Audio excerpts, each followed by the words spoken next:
안녕하십니까. 문풍당당 인문학 시간입니다. 오늘은 우리 삶을 관통하는 가장 큰 주제 중 하나인 삶과 죽음에 대해 이야기하는 시간을 갖겠습니다. 제가 바로 얼마 전에 아는 동생을 통해서 아주 오래간만에 교회를 갔다 왔습니다. 거기서 목사가 신과 악마에 대한 설교를 하는데, 신은 선을 주관하고 악마는 악을 주관하고 있으며 선과 악을 분별하는 삶을 살라고 이야기하였습니다. 목사는 선과 악에 대해 여러 가지 표상들을 들었는데, 대표적으로 신은 삶을 주관하고 악은 죽음을 주관한다고 했습니다. 설교를 듣는 내내 저는 이 이야기를 듣고 조금 다른 생각을 하지 않을 수가 없었는데요. 왜냐하면 세속적인 관점이 아닌 철학적이고 종교적인 관점에서는요, 사느냐 죽느냐는 어느 것이 낫다고 간단하게 판단할 수 없는 문제가 걸렸기 때문입니다. 우리는 종교와 철학의 세계에서 죽음이 결코 삶보다 못하지 않다는 것을 증명한 아주 대표적인 두 사람의 이름을 기억하고 있습니다. 바로 예수와 소크라테스입니다.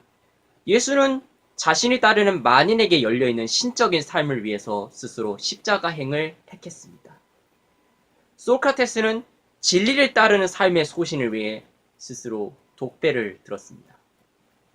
그들이 만일 삶과 죽음이 엇갈리는 그 현장에서 사는 길을 택했다면 사람들은 그들을 인류의 위대한 스승으로 기억하고 있었을까요? 그들은 자신의 육신의 죽음을 뛰어넘는 더 중요한 가치가 있다는 것을 사람들에게 알렸고, 역설적이게도 그들의 죽음은 더 많은 이들을 삶의 길로 인도하였습니다. 일찍이 키에르케고르라는 철학자는 그의 저서인 죽음에 이르는 병에서 사람에게 죽음 그 자체가 문제가 아니라 병에 걸려 서서히 죽어가는 그 상황이 훨씬 더 심각한 것이라고 이야기한 바 있었습니다.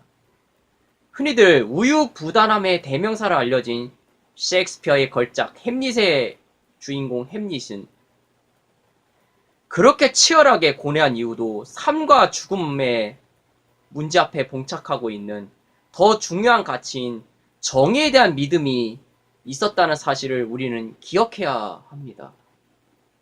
햄릿은 결코 나약하거나 판단장애에 걸려서 그런 모습을 보여준 것이 아니었습니다.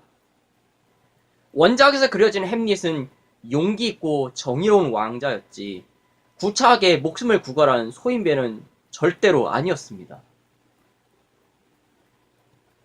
햄릿은 왕위를 찬탈한 수불의 행각과 그런 그에게 기대어서 아무런 의심도 없이 평화 안락이란 이름으로 그에게 기대어 살아가는 수많은 사람들로 가득 찬 나라에 가득 찬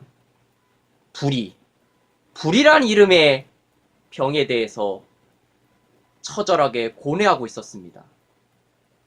이 나라 안에 가득 찬 이 불이라는 병을 몰아내지 않으면 살아있는 것보다 훨씬 더 고통스러운 상황에 직면하게 될 것이라는 것을 햄릿은 알고 있었습니다. 때로는 자신의 목숨을 돌보지 않는 그런 선택을 함으로써 인간을 파멸로 내모는 죽음에 이르는 병을 몰아내기 위한 그런 결단. 햄릿은 그러한 것을 그 햄릿의 그 장렬한 이야기를 걸쳐서 우리에게 들려주고 있었습니다. 사람은 죽음이라는 것을 의식할 때 비로소 이 세계에 대한 근본적인 사고를 하게 됩니다. 내가 지금 좋다고 여기는 것들, 내 목숨이 되었든 간에 그 밖에 다른 귀중한 물건, 사랑하는 사람들, 그런 것들이 결코 영원하지 못하다는 것을 깨닫게 될 때 사람들은 마지막 순간까지 자신에게 남아있는 것은 무엇인지에 대해 의식을 하게 됩니다. 삶으로 말미암아 죽음이 존재하고 죽음으로 말미암아 삶이 존재합니다. 삶과 죽음에 대해 의연한 태도를 갖는 것이야말로 영웅적인 인간의 모습이고 문학에서 그려지는 멋진 인물들도 예외 없이 삶과 죽음에 대해 초연한 태도를 취합니다. 사생취위, 맹자가 했던 유명한 말인데요.